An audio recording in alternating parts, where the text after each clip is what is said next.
waxaa la yiraahdaa gabayga shan hal oo isdaba taal miyaadan i gaarsiin talo sidee noqon doontaa tixdan dunidii wareer baa ku dhacay ama soo doorsoone dabayaaqabay taagan tahay si degaan degiya wax kastana docdu lagu ogaa doorkan laga waayay geeli dugaag ganacba halaqa duur joogta daacuflaha libaaxi ayay daris wadaagaan ururtii habeenkii u duuneed duhurkii loo jeedi saacihii la kala deeri jiray la isku soo daayay awrkii dusha joogi jiray soo degaan degaya dayaxii cadaaba madow looga didayay daacad baa xumaan noqotay tiitiin dushiis baa dadkii gabal degayaan daacad baa xumaan noqotay iyo lagu dambaabaani jacaylkii daryaalkii lahaa daris walaalowga dibindaabiye buu taagan yahay duhurka maanta ah caashaq aanan u meeldayin markan anigu doontay shan hal oo isdaba tal miyaadan ay gaarsiin dayax nuur yartan loo bixiyo deeqa iyo luula yartii aan daruur quratay iyo dahab ku suureeyay markii aan damoodaba yartan farax dareemay yartii uu amaantan u diray duul kastaba yaabay daa islamood ee yartan hadallada u deexday waa abaaldarrada aadmiga iyo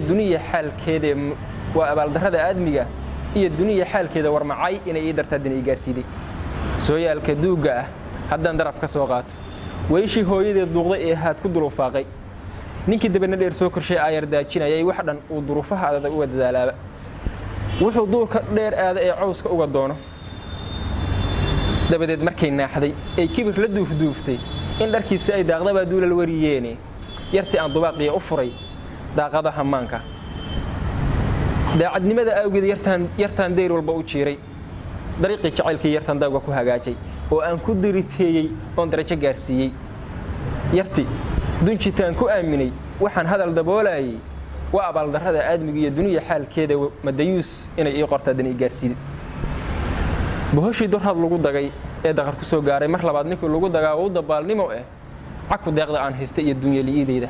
caku doonta dheeran watiya daadka ila shiiday caku daarta weynoon dhistiyo darin la'aanteeda caku caashaqan iga dultango iyo deertoona daldalool markuu igu arkaba way igu degayaaye daqaydii uu yiqdiya asoo nabar ki daawoobin raar kale inuu dimaa doorna filimayne ma in nabarkii igu doogta baadan ay gaarsiin dhankii aan daruur curata iyo di'id ka eegaaba ceeryaamo duulaysa baa lagu dahaaraaye dhogihuna codkii dabacsan yay darar ku yeeshaane halkaan dananka kiisa ugu wacan anigu doonaayo kabajaan dinaahiyeynaya laygu dawgalay markan daacad beer maago iyo samaha doorkiisa dalagii qayaanada ayaan duhur ka goostaaye docdii aan fariistaba markii dacar la ii saaray madayuus docdii aan fariistaba markii dacar la ii saaray ma dabayl inaan aaminaadan ay gaarsiin markii aan dariiq toosan iyo diritadii waayey markii daawga dhaankan ku waday duurka lala aaday albaab dooni maayee markaan daaqad furan waayey markii ay durbaanadu bateen daramalbeenaadka oo deynka aan soo noqin damacu raadshay ma inaan digtoonaada baadan ay gaarsiiday